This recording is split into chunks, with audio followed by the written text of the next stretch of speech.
अस्सलाम वालेकुम रोहलम के स्वागत बा भोजपुरी जोगाड़ू किचन में। तो आज हम लौकी या चना के सब्जी बनावे के तरीका बतावे चाहते हैं। लौकी चना के सब्जी बहुत अच्छा बहुत बढ़िया बन के तैयार होखेला, ओकर टेस्ट भी बहुत अच्छा लागेला।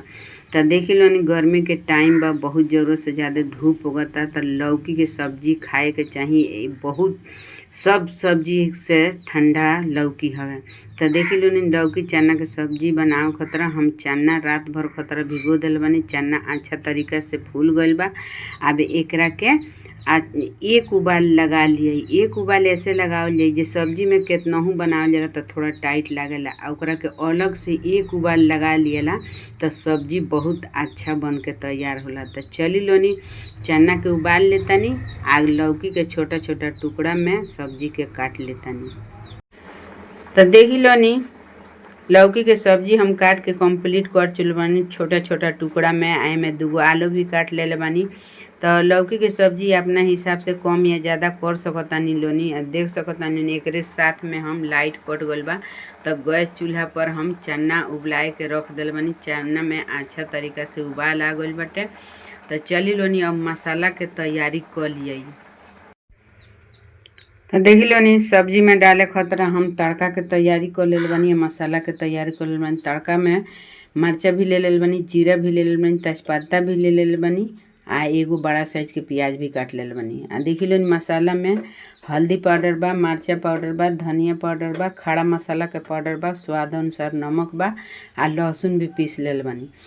तो चली लोनी अब सब्जी के बना लिया। तो देखी लोनी हम कढ़ाई रख दिल बानी, कढ़ाई में तेल डाल दिल बानी। तेल अच्छा से गरम हो गइल बा। अब तड़का के डाल ली। तो सबसे पहले मरचा आ जीरा के डाल लेगा।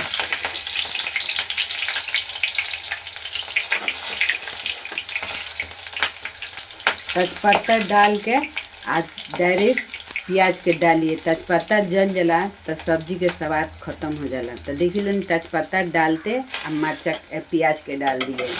प्याज अच्छा तरीका से गोल्डन ब्राउन हो जाई तब सब्जी डाल के बना दिए।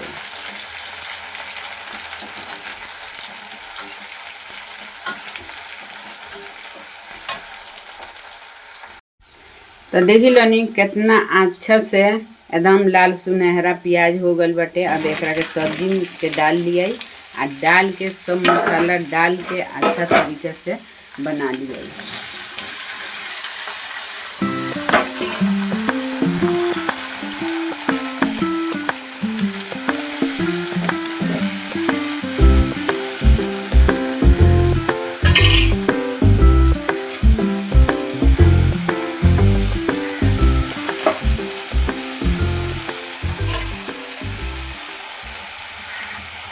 देखी लो नी एमे थोड़ा सा पानी, सिर्फ थोड़े सा पानी डलाई, काहे से ये लौकी बहुत ज़्यादा लौकी में पानी के मात्रा हवे।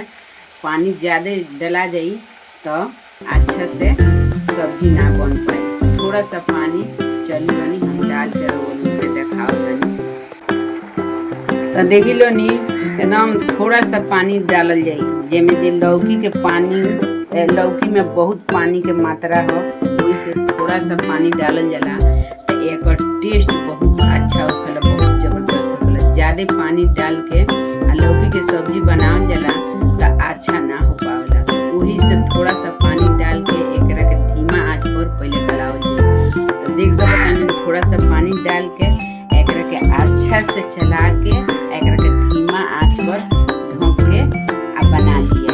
तबे एक टेस्ट ज़्यादा पानी डला जाए तो एमे लौकी के में बहुत ज़्यादा पानी के मात्रा हो, ई फीका फीका लागेला। वही से थोड़ा सा पानी डाल के एकरा के एकदम धीमा आंच पर बनावल जाला। तो चली लोनी एकरा के चला के आ सब मसाला के मिला के आ ढक दिए। ढक के तब एकरा के अच्छा तरीका से बनावल।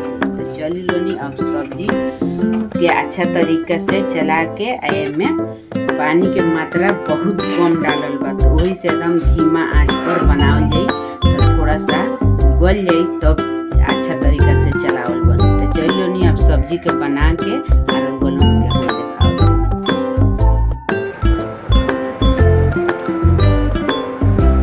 देखी लो नहीं लाइट कट गल तो हम गैस चूल्हा पर सब्जी बनाओ तो लाइट आ गई बा तो हम इंडक्शन चूल्हा पर सब्जी रख दिल बनी बने के।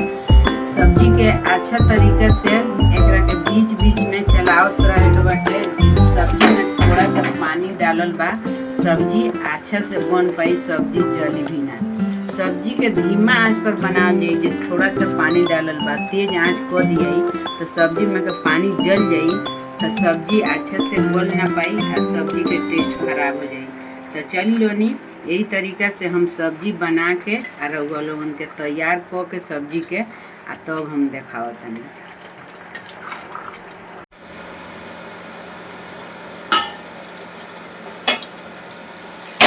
देखी लोनी पूरा अच्छा तरीका से सब्जी गल के तैयार हो गईल बा, एकदम चिकन के तरह एकर कलर भइल बा। अब चूल्हा के बंद कर दियाई तो देख सके तनी लोनी कितना बढ़िया कितना अच्छा सब्जी एकदम कंप्लीट हो चुकल बा।